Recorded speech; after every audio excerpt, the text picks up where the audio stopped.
19 सितंबर 1965 की सुबह गुजरात के मुख्यमंत्री बलवंत राय मेहता बहुत तड़के ही उठ गए थे। 10 बजे उन्होंने एनसीसी की एक रैली को संबोधित किया, खाना खाने के लिए घर लौटे और दोपहर 1:30 बजे अहमदाबाद हवाई अड्डे के लिए रवाना हो गए। जैसे ही वो अपनी पत्नी सरोजबेन, 3 सहयोगियों और गुजरात समाचार के एक संवाददाता के साथ हवाई अड्डे के टरमैक पर पहुंचे, भारतीय वायुसेना के पूर्व पायलट जहांगीर इंजीनियर ने उन्हें सैल्यूट किया। जैसे ही सब लोग विमान में बैठे, इंजीनियर ने अपना बीच क्राफ्ट विमान स्टार्ट किया। उन्हें 400 किलोमीटर दूर द्वारका के पास मीठापुर जाना था, जहां बलवंत राय मेहता को एक रैली को संबोधित करना था। उधर 3:30 बजे के आसपास पाकिस्तान के मौरीपुर एयरबेस पर फ्लाइट लेफ्टिनेंट बुखारी और फ्लाइंग ऑफिसर कैस हुसैन से कहा गया कि भुज के पास रडार के संपर्क में आए एक विमान को चेक करें। कैस हुसैन ने बताया कि मैं उस वक्त जहाज में बैठा हुआ था मौरीपुर में, तो जब वो सायरन बजा तो मैंने जहाज को स्टार्ट किया। जब मैंने बदीन स्टेशन से, जो हमारा रेडार स्टेशन है, उससे कांटेक्ट किया तो उन्होंने मुझे कहा कि आप 20,000 फुट की बुलंदी पर परवाज कीजिए और वहाँ से आप इस डायरेक्शन में आपने जाना है। और उसी हाइट पे मैंने इंडिया का बॉर्डर भी क्रॉस किया। उसके कोई 2-3 मिनट के बाद उन्होंने मुझे डिसेंट करने का हुक्म दिया, तो मैं डिसेंट करना शुरू किया। तो अल्टीमेटली कोई 3,000 फुट की बुलंदी पे जाते हुए तो ये जहाज जो था ये भोज की तरफ जा रहा था। तो 3,000 फुट की बुलंदी पे एक विलेज है, मिठाली शायद का नाम है, उसके ऊपर मैंने इसको इंटरसेप्ट किया। मुझे जहाज नजर आया और मैंने जब देखा कि ये सिविलियन जहाज है तो मैंने उस पे छूटते ही फायरिंग शुरू नहीं की, लेकिन मैंने रिपोर्ट किया कंट्रोलर को कि भाई ये तो सिविलियन जहाज है। और मैं इतना करीब गया उस जहाज के कि मैं उसका नंबर भी पढ़ सका और मैंने उसको बताया कि ये विक्टर टैंगो नंबर मुझे अब याद नहीं है क्या है, तो ये वो जहाज है और 8 सीटर है और अब बताएं इसको क्या करना है। तो उन्होंने मुझे कहा कि आप जरा वेट करें। अब मैं वेट कर रहा था तो 3-4 मिनट गुजर रहे थे और मैं काफी लो हाइट पे था, 3-4 हजार फुट की बुलंदी पे। तो मुझे फिक्र ये हो रही थी कि I may not run out of fuel while going back. 3-4 minute के बाद मुझे हुक्म आया कि आप इसको शूट कर दें। कैस ने तुरंत उस विमान को शूट नहीं किया।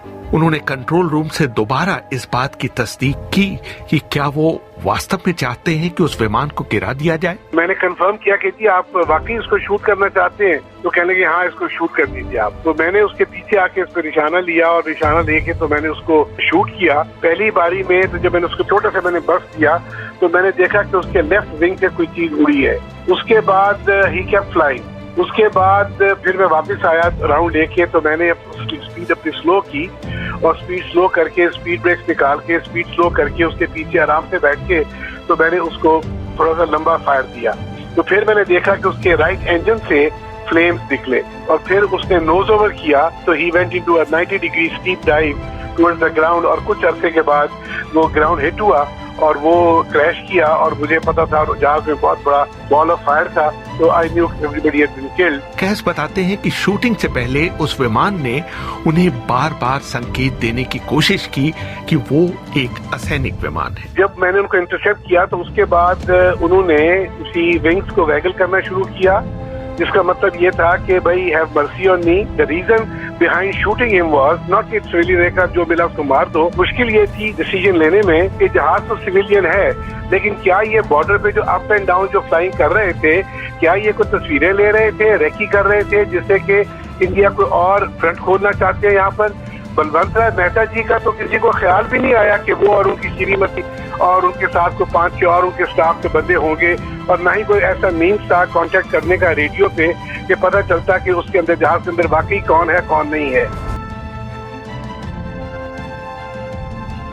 पीवीएस जगन मोहन और समीर चोपड़ा ने अपनी किताब the India Pakistan air war of 1965 में लिखा है, नलिया के तहसीलदार को क्रैश साइट पर भेजा गया।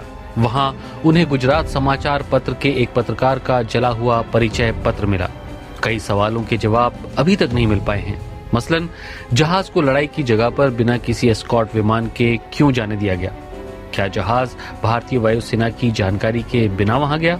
पाकिस्तान के उड्डयन इतिहासकार कैसर तुफैल लिखते हैं, भारत और पाकिस्तान दोनों ने 1965 और 1971 की दोनों लड़ाइयों में सैनिक कामों के लिए सिविलियन जहाजों का इस्तेमाल किया था। इसलिए हर विमान की सैनिक क्षमताओं का आकलन किया जा रहा था। सिर्फ संयुक्त राष्ट्र और रेड क्रॉस के विमानों में उनकी पहचान बड़ी बड़ी दिखाई देती है। उस समय के उड्डयन कानूनों में इस तरह की गलती न करने के लिए कोई प्रावधान नहीं था। 1977 में कहीं जाकर इसे जिनीवा कन्वेंशन का हिस्सा बनाया गया। उसी शाम 7 बजे के बुलेटिन में आकाशवाणी ने घोषणा की कि एक पाकिस्तानी विमान ने भारत के सिविलियन जहाज को गिरा दिया है, जिसमें गुजरात के मुख्यमंत्री सवार थे। जहाज के पायलट जहांगीर इंजीनियर का परिवार उस समय दिल्ली में रहता था। उनकी बेटी फरीदा सिंह याद करती है, हम लोग दिल्ली में थे और हमारे अंकल जो थे वेस्टर्न कमांड एयरफोर्स में थे। He was air marshal engineer और उनको सब पता लगता है कि क्या क्या हो रहा है, कौन मर गया कौन ये।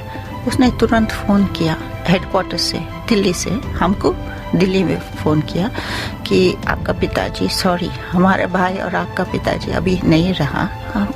फिर आस्ते आस्ते कहानी निकल गया, पेपर्स में निकला ये वो कि ये सिविलियन प्लेन शॉट डाउन हो। इंजीनियर के पूरे परिवार के लिए ये हादसा एक तरह से वज्रपात की तरह था। जब इस दुर्घटना के और विवरण सामने आए तो उन्हें और दुख हुआ। डैडी ने 45 मिनट्स फ्लाई कर रहे थे to avoid the plane that is shadowing him, क्योंकि वो तो सेकेंड वर्ल्ड वॉर में हीरो था, वो तो खुद ही चलाता था। और उसको एक चीज समझ में आते थे, ये कि जो एक उसका एडवांटेज था, अगर you look at it as a battle, advantage ये था कि जो छोटा प्लेन्स उसके जो पेट्रोल है वो ज़्यादा है, जो फ्यूल है वो ज़्यादा है। और ही नोज दैट ये शायद सेबर जेट थे उनके कम, तो उस अवॉइड करके ऊपर नीचे इधर उधर अवॉइड करके इतनी स्लो प्लेन में, और कैसोसैन उसको नहीं मार सकते थे। उसका पेट्रोल खत्म हुआ था, किसके? कैसोसैन के, जो उसको आक्रमण कर रहे थे। और ही शॉट हिम डाउन और एम्प्टी टैंक लेके पाकिस्तान वापस गया। तो ये आप बोल सकते हैं कि डैडी ऑलमोस्ट मेड इट। इसके बाद इस घटना पर कोई खास चर्चा नहीं हुई। कैस हुसैन भी इस ट्रेजेडी को अपने दिल में भरे चुपचाप रहे। 46 साल बाद पाकिस्तान के एक अखबार में उड्डयन इतिहासकार कैसर तुफैल का एक लेख छपा, जिसमें उन्होंने इंजीनियर के विमान को युद्ध क्षेत्र में जाने की अनुमति देने के लिए भारतीय एयर ट्रैफिक कंट्रोलर्स को जिम्मेदार ठहराया। तब कैस ने यह तय किया कि वो भारतीय विमान के पायलट की बेटी फरीदा सिंह से संपर्क कर इस हादसे पर अपना अफसोस प्रकट करेंगे। वो ऐसे कि फरवरी 11 में मेरे कलीग हैं कैसर तुफैल ने कहा कि सर ये एक स्टोरी ऐसी है जिसका कि किसी को कुछ पता नहीं है और इसका कोई आई विटनेसेस भी नहीं है सिवाय आपके अपने के, तो मैं इस पे आपका एक राइटअप करना चाहता हूँ, आपकी रिपोर्ट लेना चाहता हूँ। तो खैर कैसर तुफैल से मेरा इंटरव्यू हुआ, उससे वो फिर ये डिफेंस जर्नल पाकिस्तान में अप्रैल में वो आर्टिकल भी छपा इनका। तो उसके बाद कैसर ने मुझे कुछ रिपोर्ट भेजी जो कि उन्होंने जगन पिलारा सेठी से लेके तो उनसे काफी कलेक्ट की थी, रिसर्च की थी। उन रिपोर्ट्स में एक रिपोर्ट थी आपकी इंक्वायरी कमेटी की रिपोर्ट थी, तो उसमें कहा गया कि जी जहाज लैंड कर चुका था और 2 पायलट थे पाकिस्तानी, उन्होंने उसको स्ट्रैपिंग की और जमीन पे उनको ऐसे मारा गया। तो मुझे उस वक्त दुख हुआ, मैंने कहा यार कि इतने अरसे से ये जो फैमिलीज हैं इनको यही पता है कि ये इनके जो लोग थे ये इस तरह से मारे गए। तो मुझे एक इस्तराब सा हुआ कि मैंने कहा कि यार ये I should at least find these families और सम ऑफ देम और उनसे मैं असल वाकया बताऊं कि असल वाकया हुआ क्या था। फिर मैंने 5 या 6 अगस्त 2011 तो मैंने उनको एक ईमेल लिखी जिसमें कि मैंने सारा किस्सा बयान किया और मेरे उसमें लफ्ज ये थी कि मैंने कहा कि देखें loss of human life in any way is a very sorry state of affair and I am no exception to it and I feel sorry for you and the other families who lost their dear ones। मैंने ये भी लिखा कि मैंने कहा अगर मुझे कभी मौका मिला मैं ताला खुद भी हाजिर होकर आपसे उसकी कंडोलेंस करूंगा। तो माफी मांगने का तो भाई उसमें वो है ही नहीं, क्योंकि जब एक फाइटर पायलट अंडर ऑर्डर्स होता है तो 2 सूरतें होती हैं। अगर वो मिस करता है तो वो कोर्ट ऑफ इंक्वायरी है कि क्यों मिस किया, why you not so proficient, और अगर वो जान के नहीं मारता तो ये कोर्ट मार्शल ऑफेंस है कि यू डिसोबेड द ऑर्डर्स। और I was not going to be a part of any of these 2 allegation. उधर फरीदा सिंह को पता चला कि वो शख्स जिसने उनके पिता के विमान को गिराया था उनसे संपर्क करना चाह रहा है। कुछ महीने पहले एक दो जो कनेक्शन एयरफोर्स में, हमारे एयरफोर्स के, उसने बताया हमको, लिखा कि एक है जो आपको ढूंढ रहा है। तो मैंने बोला कौन है? तो उसने बोला है ये है वो इंसिडेंट जो था वो उसका पायलट। तो मेरे को झटका मिला, बिकॉज यही बात है कि it may be 46 years but वो मेमोरीज था, है? तो मैंने हेजिटेट किया, क्या सुनना है मेरे को पिताजी के डेथ के बारे में नहीं सुनना है। अगर आपके दिल में है तो आप प्लीज उसको एक्सेप्ट कर। तो मैंने बोला है डैडी के लिए मैं करती, लेकिन मैं तो रेगुलरली ईमेल नहीं खोलते हैं उन दिनों में। फिर मेरे फ्रेंड ने मेरे को फोन किया, बताया कि फरीदा एक इंडियन एक्सप्रेस में आपके नाम है। तो मैंने बोला क्यों? बोला किसी ने पब्लिश किया वो लेटर। आई सेड आ गया लेटर।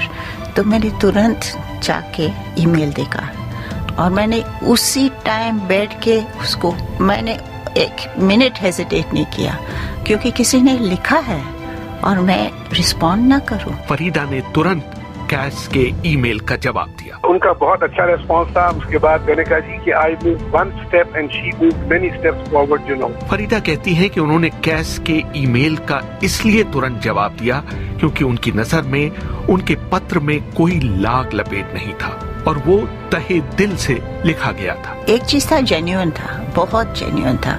दूसरा ये बात है कि दुख था और तीसरी अनश्योर था कि रिसेप्शन क्या होगी हमसे, फैमिली से, क्योंकि ऐसे it was an act of violence, aggression, death.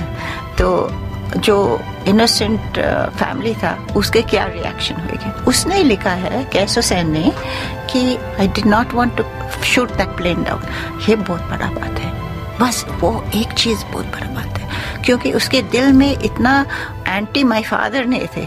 ये वॉर था और उसके बाद ये 46 इयर्स लेटर क्यों हमको लिखा है, ये अभी तक मेरे को आई एम सरप्राइज्ड। और एक और चीज थी कि एनिमिटी है, बहुत एनिमिटी है, तो कोई उसके ऊपर मलहम डाले। अगर मलहम डाल सकते हैं आपके हाथ में है ना, किसी ने हमको मौका दिया, तो अगर थोड़ा सा उसको रिड्यूस करे तो करना चाहिए। उसने फर्स्ट लिखा, अब मेरे चांस है, मैंने लिखूंगी कुछ डिस्टर्बिंग थी चीज नहीं। मैंने बोला एक मिनट के लिए भी नहीं है कि हमने सोचा है कि ये पायलट का दोष है।